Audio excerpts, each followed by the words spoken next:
Ponemos el foco en los fenómenos y las prácticas de nuestra sociedad. Observamos y experimentamos para producir ciencia. Transferimos conocimiento para aportar al debate público. Voces del CIPECO. Voces del CIPECO. Investigación, desarrollo e innovación en comunicación. Una serie de podcast del Centro de Investigaciones en Periodismo y Comunicación, Héctor Toto Schmuckler. Este ciclo forma parte de las producciones de Anarchivo.podcast, la editorial de la Facultad de Ciencias de la Comunicación, Universidad Nacional de Córdoba. Mis padres, por ejemplo, que nosotros nos han enterrado todo el pupo en mi casa. Eso era signo de vida, para que no se perdiera. Entonces eso quedaba allí como la tierra. Yo vengo, soy de la tierra, o nazco en la tierra voy. Era como un sentido así. Nacemos para morir. No se lo iba a poner en otro lado que no fuera en la casa. Y si eso no se hacía, ¿qué decían los viejos de antes? Quedaban mal porque es como si se perdía parte. Los cortaban y ya se secaba el pupito. Guardaban. Había algunos que los echaban en los colchones para que los hijos le den vuelta a la madre. Dice que por eso siempre uno vuelve a la querencia, dicen las viejas de antes, al lugar de nacimiento. Antes se decía la querencia, que es donde uno nace. Por eso será que, y varios me han dicho, sabes que yo también siempre la idea y venir a donde yo nací. Dice que eso que lo atrae. ¿No? Por eso yo siempre le digo al que me pregunta, yo soy de Macha porque tengo enterrado el pupo en Macha. Historias como las que escuchábamos al inicio se van transmitiendo entre las personas que habitan desde siempre el norte de la provincia de Córdoba. Para estas familias rurales, el rancho es la casa, el lugar al que pertenecen, allí donde se han ido tejiendo su historia. Ese nombre, rancho, es mucho más que una vivienda construida para vivir. Es la identidad y la raíz de las familias rurales. Desde 2018, el gobierno de la provincia de Córdoba está ejecutando un programa de desarrollo en el noroeste cordobés. En el marco de las acciones del programa, lleva adelante un plan de sustitución de viviendas precarias con el objetivo de erradicar el mal de Chagas. Sin embargo, algunas familias beneficiarias del programa se niegan a reemplazar su rancho de adobe por las viviendas nuevas. ¿Por qué se resisten a demoler sus ranchos? ¿Qué significado emocional y simbólico guarda el rancho para las familias rurales? ¿Las políticas habitacionales tienen en cuenta esos significados? El Observatorio de Discursividades en torno a hábitat y ruralidad en la provincia de Córdoba, radicado en CIPECO, se encarga desde 2016 de la problemática de las familias rurales que viven en el noroeste cordobés. María Inés Sesma dirige este observatorio. Nosotros tres venimos en representación de un equipo más amplio que se llama Red de Estudios sobre Hábitat Rural, que está conformado por personas que venimos de diversas disciplinas. Hay comunicadoras, hay arquitectos, arquitectas, personas que vienen de la economía, trabajadoras y trabajadores sociales, ciencias políticas, nutrición, filosofía. Bueno, entonces hay una mixtura disciplinar en torno a la cual, el objeto de estudio que nos es común es el hábitat rural, y alrededor de eso abordamos al hábitat rural desde diversas aristas, desde diversas temáticas. En esas indagaciones que nos hacemos, lo discursivo siempre ha sido como algo muy, muy de nuestro interés, muy preponderante. El observatorio pone el foco en el significado que le otorgan a la vivienda tanto el gobierno como las familias rurales. Ese sentido es más amplio que la casa en sí misma. Por eso el observatorio habla de hábitat como un concepto integral. Hábitat implica no solo la vivienda, sino que incluye todas las relaciones que se dan en torno a ella. El acceso a la tierra, al agua y otras necesidades que el hábitat viene a resolver. De alguna manera, la mirada de la política pública sobre eso es un poco negadora o un poco reducida y tiende como a borrar o eliminar esa mirada integral del hábitat para colocar ahí un objeto vivienda que es una vivienda pensada desde la ciudad. De hecho, son viviendas que reproducen mucho las lógicas de las viviendas sociales urbanas y que se instalan con otras materialidades y con otras espacialidades en la ruralidad y que de alguna manera si hay una necesidad no la resuelve, ¿no? Incluso puede llegar a incorporar otras problemáticas. Y una de las cuestiones principales que nosotros encontramos en nuestros trabajos de campos tiene que ver con que el hábitat rural no es solo el espacio doméstico, sino que también es el espacio productivo. Digamos, en el mismo lugar donde viven es donde trabajan, ¿sí? Las espacialidades que necesitan para vivir son espacialidades grandes, con muchos exteriores, con espacios para los animales, con espacios productivos, y de alguna manera la vivienda que la política pública lleva a la ruralidad es una vivienda que niega eso y que obtura las posibilidades también de lo productivo.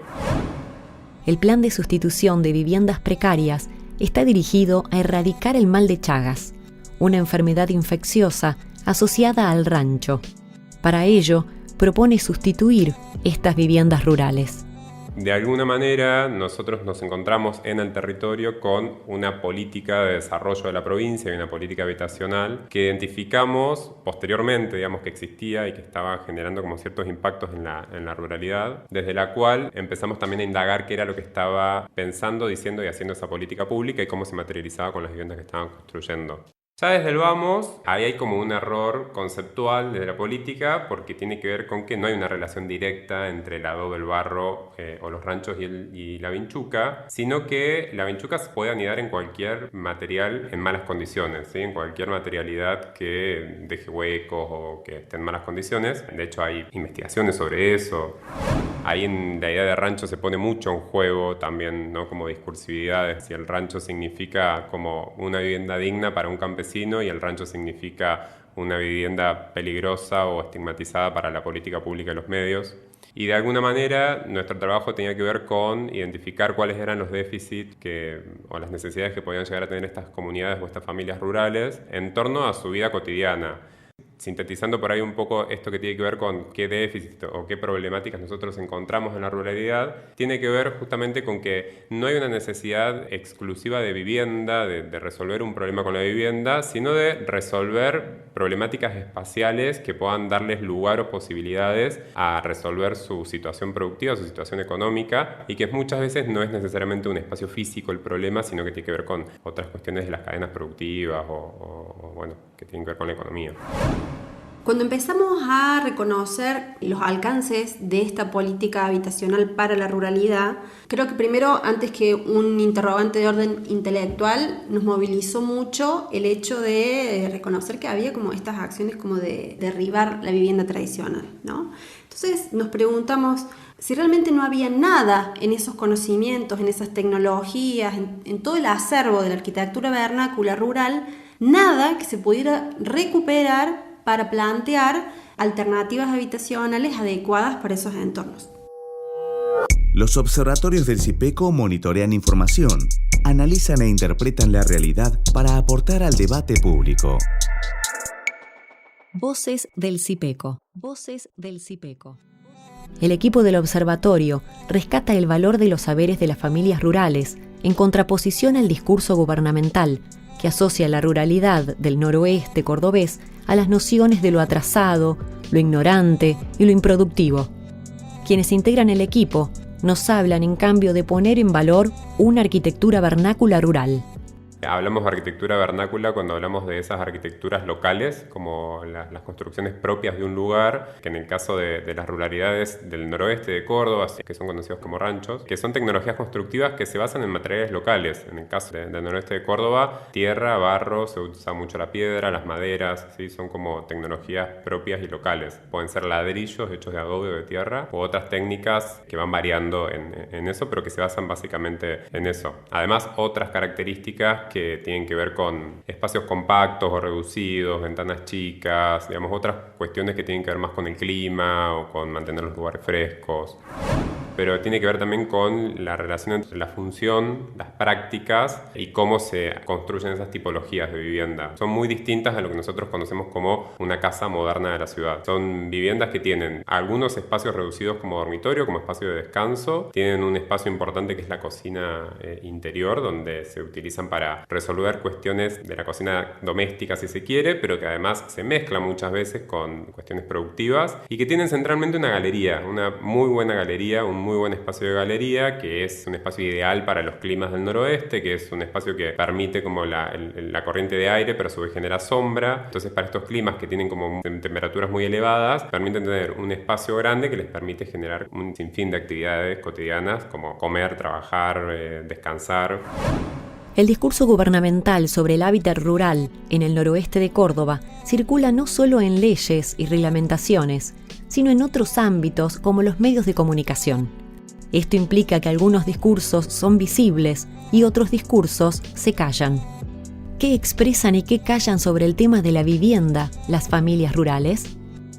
Creo que por empezar es importante hacer la salvedad de que es difícil hacer como una generalización, ¿no? De, bueno, la gente en los territorios piensa de tal manera o se percibe de tal otra, porque, bueno, siempre hay como una diversidad, ¿no? De opiniones, de percepciones, pero haciendo esa salvedad, lo que un poco hemos ido observando es que, digamos, de primera mano, generalmente las personas en el territorio tienden de alguna manera a reproducir un poco estos discursos, que podemos decir, hegemónicos sobre, bueno, por ejemplo, las viviendas del plan, bueno, sí, nos gustan, nos han sido útiles, nos han permitido, no sé, que la familia de mi hijo se venga a vivir con nosotros, tener más espacio. Pero luego, cuando seguimos, digamos, en la conversación y de alguna manera se va afianzando un poco la confianza y el vínculo, ahí sí empieza a emerger esta cosa de, bueno, pero la verdad que la casa en verano es calurosa, en invierno pasamos frío y que en realidad, bueno, no nos permite hacer esto, no nos permite hacer lo otro, o no tiene lugar, por ejemplo, en la ruralidad el espacio de la cocina, por ejemplo, suele ser semiabierto, ¿no es cierto? Porque, bueno, tiene que tener como contacto directo con el exterior, condición que no se da, por ejemplo, en las casas del plan. Entonces, al principio sí es como más, digamos, una percepción un poco más afín a los discursos hegemónicos y después se empieza como de alguna manera a desarmar eso y empiezan a emerger que, bueno, que en realidad las casas del plan no tienen como tantas cuestiones positivas y ahí se empieza como a emerger toda esta cosa de, bueno, a mí, porque además hay como un dato que no es menor, que es muy importante, que es que la política conlleva también que no solamente se construya una casa nueva, sino que se derrumbe la casa de adobe. Con todo el peso simbólico que eso conlleva, ¿no? Que conlleva que te tiren abajo tu casa, la casa que a lo mejor no es solamente tuya, sino que ha sido de tus padres, de tus abuelos, bueno, y como el espacio, ¿no? Y ahí sí empieza como a aparecer otro discurso de lo que es el hábitat, no solamente la vivienda, sino todo el entorno, que se diferencia de los discursos que por ahí están presentes en los medios de comunicación.